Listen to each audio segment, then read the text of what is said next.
અમદાવાદના નારોલમાં કોંગ્રેસના પ્રતીક ધરણા અમદાવાદમાં નારોલ અને લાંભાના રહીશો ત્રાહિમામ પોકારી ઉઠ્યા છે અને પોતાની સમસ્યાને લઈને ધરણા પર ઉતર્યા છે।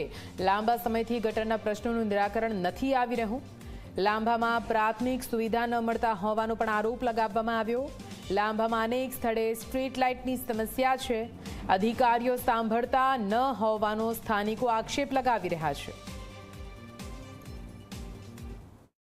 અમદાવાદ મહાનગરપાલિકામાં સમાવિષ્ટ લાંબા વાર્ડમાં લાંબા સમયથી ડ્રેનેજ અને પાણીની સમસ્યા સર્જાઈ છે, જેના પગલે સ્થાનિકોએ કોંગ્રેસના નેજા વોટર પ્રતીક ધરણા નારોલની સબ ઝોનલ ઓફિસ ખાતે કર્યા। તમે દ્રશ્યો જોઈ શકો છો કે કોંગ્રેસના નેતાની આગેવાનીમાં સ્થાનિક લોકો ધરણા કરે છે। તેમનું કહેવું છે કે ભ્રષ્ટાચાર બંધ કરો, પાણી આપો, ડ્રેનેજ આપો, આ અમારો હક છે, તે લાંબા સમયથી માંગણી કરે છે, તે આપો।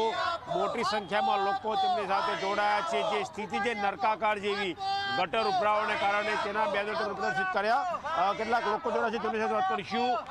ઘનશ્યામસિંહ, શા માટે વિરોધ આજે? આજે તમે જુઓ તો છેલ્લા 15 વર્ષથી લાંભાવાડને મ્યુનિસિપલ કોર્પોરેશનના સમાવેશ કરવામાં આવે છે।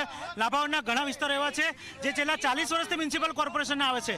એ કોર્પોરેશનના વિસ્તારોમાં આજ દિન સુધી જે પાણીની લાઈનો અને જે ગટરની લાઈનો પંચાયતે નાખી હતી, એ જ લાઈનો આજ પણ છે।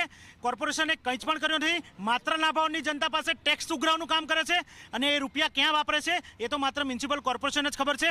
આજે લાંભાવાડની પરિસ્થિતિ એવી છે કે ત્યાં આગળ પ્રાથમિક સુવિધાનો પણ અભાવ છે। એટલે આવી 72 હાલત લાંભાવાડની કરીને મૂકે છે, જેના વિરોધમાં આજે અમે ધરણા ઉપર બેઠા છે। રાજેશભાઈ, શું માંગણી?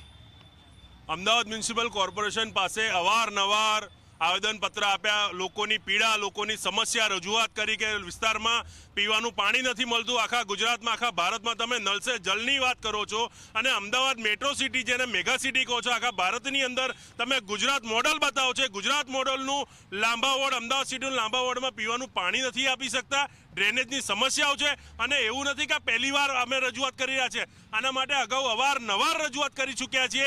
તેમ છતાં ભારતીય જનતા પાર્ટીની સરકાર અને આ કોર્પોરેશનના શાસન કરતા અધિકારીઓ લોકોને પીવાનું પાણી નથી આપી શકતા।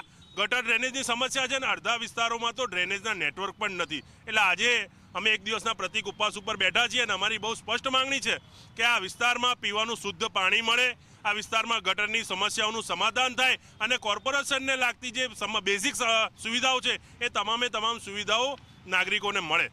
તમે જોયું કે આ હતા સ્થાનિક નેતાઓ, જેમનું કહેવું છે કે લાંબા સમયથી લાંભાનો સમાવેશ અમદાવાદ મહાનગરપાલિકા વિસ્તારમાં થયો છે, પરંતુ જે સુવિધાઓ મહાનગરપાલિકાને હોવી જોઈએ તે મળતી નથી। ટેક્સ પૂરતો ઉઘરાવાય છે પરંતુ તે પ્રમાણે વળતર મળતું છે, જેની માંગણી સાથે આજે પ્રતિક ધરણા ઉપર, પ્રતિક ઉપવાસ ઉપર કોંગ્રેસના નેતાઓ, સ્થાનિક નેતાઓ સાથે નાગરિકો જોડાયેલા છે। કેમેરા પર્સન એચ શર્મા સાથે ગૌરવ પટેલ, ઝી મીડિયા, અમદાવાદ।